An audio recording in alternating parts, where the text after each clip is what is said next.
آج جس پوزیشن میں الطاف چلا گیا، آج سب اس کے اوپر اگر بھونکیں بھی بہادری ہے۔ تمہارا یہ بھائی اس وقت الطاف حسین کی مخالفت کی تھی اور کوئی ذاتی مخالفت نہیں تھی، یہ سب آپ سب کے ذہن میں ہونا چاہیے، کوئی ذاتی مخالفت نہیں تھی۔ میں نے صرف الطاف حسین سے یہ کہا تھا کہ دیکھیے ہم نے مہاجر نام پر قربانیاں دی ہیں، ہمارے نوجوانوں نے اس مہاجر نام پر قربانیاں دی ہیں، ماؤں نے اپنے لخت جگر اس مہاجر نام پر قربان کی ہیں، بوڑھوں نے اپنے جوان بیٹوں کو قبروں میں اپنے ہاتھوں سے اتارا ہے صرف اس مہاجر نام پر۔ خدا کے واسطے اس مہاجر لفظ سے انحراف مت کیجیے۔ جب تک اس مہاجر قوم کے مسائل حل نہیں ہو جائیں آپ دوسروں کی بات کرنا چھوڑ دیجیے۔ انہوں نے صرف اس لیے کہ ان کو کسی نے کہہ دیا کہ آپ کی تو بادشاہت ہے، آپ کو شالیمار باغ لاہور کے اندر استقبال دیا تو وہ واقعی بادشاہ سلامت بنے ہوئے تھے، ان کو یہ احساس ہوا کہ پورا پاکستان ان کے پیچھے چلے گا۔ ایک کونسلر پنجاب سے آپ منتخب کرا سکیں؟ آپ نے متحدہ بنا لی، لیکن ایک کونسلر کبھی آپ نے اندرونی سندھ سے منتخب کرایا؟ آپ کی جڑیں مہاجر قوم کے اندر تھیں، آپ کی جڑیں آج بھی مہاجر قوم کے اندر ہیں۔ اس مہاجر قوم سے علیحدگی اختیار کر کے، اس مہاجر لفظ سے علیحدگی اختیار کر کے، ان ماؤں کے ان بزرگوں کی قربانیوں کو نظر انداز کر کے آپ پورے پاکستان کی بات کرنے چلے تھے۔ رزلٹ کیا نکلا؟ یہ شہر جو تمہارا شہر تھا، یہ شہر جو میرا شہر تھا، یہ شہر جو میرے آنے والی نسلوں کا مستقبل ہے، آج وہ شہر ایسا لگتا ہے کہ جیسے یہ شہر ہمارے ہاتھوں سے مٹھی میں سے ریت کی طرح نکلتا چلا جا رہا ہے۔ اس شہر پہ سے ہماری گرپ ختم ہوتی چلی جا رہی ہے، اس شہر میں ہم اجنبی بنتے چلے جا رہے ہیں۔ اس شہر میں جہاں تمہارے نام سے کانپتے تھے لوگ، آج اس شہر میں تمہیں ایک منحنی سا لڑکا ہزاروں میل دور سے آیا ہوا رکشہ ڈرائیور وہ تمہیں جھڑک کے کونے میں کھڑا کر دیتا ہے اور تم سہم کے کھڑے ہو جاتے ہو۔ یہ کمزوری، یہ سہمنا، یہ ڈرنا، یہ خوف تمہارے دلوں میں، یہ مایوسی کی کیفیت تمہارے دلوں میں جو گر کر گئی، اس کی وجہ کیا ہے؟ اپنی شناخت سے انکار کرنے کی وجہ سے آج اجنبیوں کی طرح اس شہر میں زندگی گزار رہے ہیں۔ سب کے ذہنوں میں یہ تھا آفاق بھائی سب ایک ہو جائیں تو بہت اچھا ہو،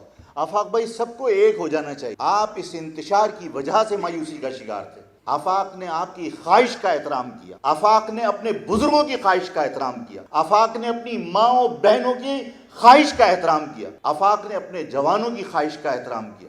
آفاق نے کہا کہ ٹھیک ہے سب کو کم از کم ایک نقطے پر ایک ہو جانا چاہیے، نہیں ہوئے لوگ۔ اور میں آپ سے دکھ کے ساتھ یہ بات کہتا ہوں کہ اب یہ امیدیں پوری قوم کو ختم کر دینی چاہیے کہ ہم سب کو ایک ہو جانا چاہیے۔ ہم سب سے مراد ان لوگوں کو جو اپنے آپ کو کسی پارٹی کا سربراہ کہتے ہیں کہ آفاق مل جائے، عامر مل جائے، خالد مقبول مل جائے، فاروق ستار مل جائے، فلاں مل جائے، فلاں مل جائے، نہیں مل سکتے۔ جن اداروں نے، جن طاقتوں نے اس قوم کو تقسیم کرنے کے لیے ہر جگہ پر لیڈرشپ بنائی تھی، اس قوم کو تقسیم کرنے کے لیے بنائی تھی نا، الگ الگ دھڑے جو بنائے تھے اس قوم کو تقسیم کرنے کے لیے بنائے تھے نا، جب وہ طاقتیں تمہیں تقسیم کرنے کے در پہ تھیں، انہوں نے الگ الگ لیڈرشپ بنانے کی کوشش کی، وہ تمہیں کبھی ایک نہیں ہونے دیں گے۔ دکھ کی بات ہے کہ کبھی یہ لوگ ایک نہیں ہو سکتے۔ اس کی وجہ یہ ہے کہ ان میں جرت نہیں ہے، ان میں ہمت نہیں ہے کہ یہ ان طاقتوں کی اس سازش کو رد کر کے اپنی قوم کے مفاد میں ایک ہونے کی کوشش کریں۔ ان میں طاقت نہیں ہے، اور جب لیڈرشپ میں طاقت نہیں تو پھر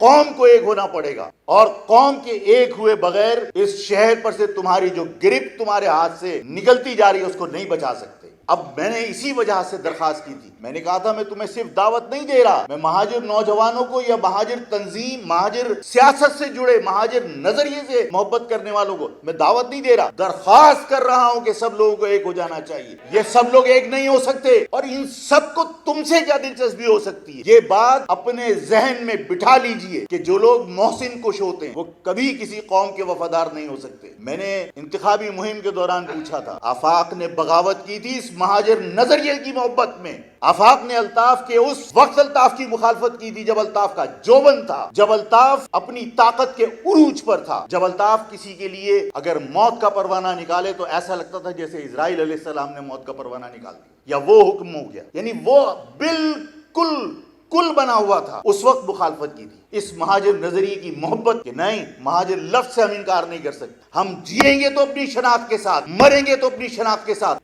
مجھے ایک ایک کر کے تمام لوگوں کے بارے میں سوچ کے بتاؤ کہ کون ایسا شخص ہے جس نے نظریے کی وجہ سے الطاف سے اختلاف کیا. اگر مہاجر نظریے کی وجہ سے اختلاف کیا ہوتا تو متحدہ بننے کے بعد علیحدگی اختیار کر دینی چاہیے تھی. اگر اس وجہ سے اختلاف کیا کہ الطاف حسین نے پاکستان کو مرد آباد کہا تھا تو اس قوم کی میموری اتنی کمزور نہیں ہے کہ وہ یہ بھول جائے کہ 2007 میں الطاف حسین نے ہندوستان کے اندر بیٹھ کر پاکستان کے خلاف بات کی تھی. اور یہ تمام لوگ جو آج بہادر آباد یا پی آئی بی یا پی ایس پی کسی بھی حوالے سے اس مہاجر قوم کو بیوقوف بناتے ہیں، یہ سب کے سب ٹی وی پر بیٹھ کر الطاف کی وکالت کر رہے تھے. اس کا مقصد یہ ہے کہ پاکستان کی مخالفت کی وجہ سے بھی تم نے الطاف سے علیحدگی اختیار نہیں کی، بلکہ وہ تمہارا محسن تھا. تم اس کو اپنا روحانی باپ کہتے تھے، اس کی بغل میں بیٹھ کر تم فوٹو بنوا کر فخر محسوس کرتے تھے. لیکن جب اس پہ برا وقت آیا تم نے اپنے اس محسن سے انکار کر دیا جس کو اپنا روحانی باپ کہتے تھے. اس سے تم نے علیحدگی اختیار کر لی. اختلاف کی وجہ نظریہ نہیں تھا، اختلاف کی وجہ مہاجر قوم کے ساتھ غداری نہیں تھی، اختلاف کی وجہ پاکستان کے خلاف زہر افشانی نہیں تھی، بلکہ اختلاف کی وجہ صرف یہ تھی کہ تم الطاف سے علیحدگی اختیار کر کے اپنے سر بچانا چاہتے تھے. میں پوچھتا ہوں تم سے کہ کس کے کہنے پر یہ الگ الگ دھڑے بنے؟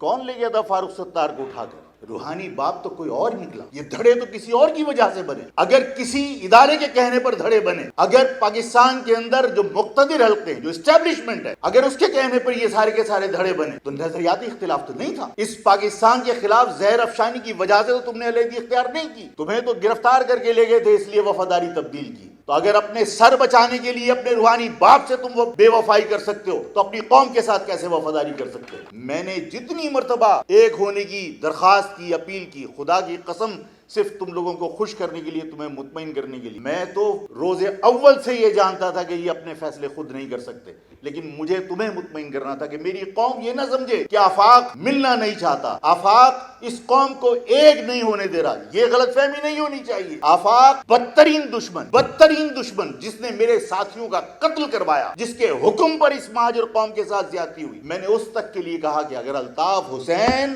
آج یہ کہہ دے کہ میں پاکستان کے جغرافیے میں رہ کر، پاکستان کے اندر رہ کر مہاجر قوم کے حقوق کے حصول کی جدوجہد کروں گا، اور مجھ سے غلطی ہوئی، میں نے پاکستان کے خلاف بات کی، مجھ سے غلطی ہوئی، میں نے مہاجر قوم کی ہوئی شناخت ختم کرنے کی کوشش کی، میں اس مہاجر پرچم تلے دوبارہ سے کام کرنا چاہتا ہوں.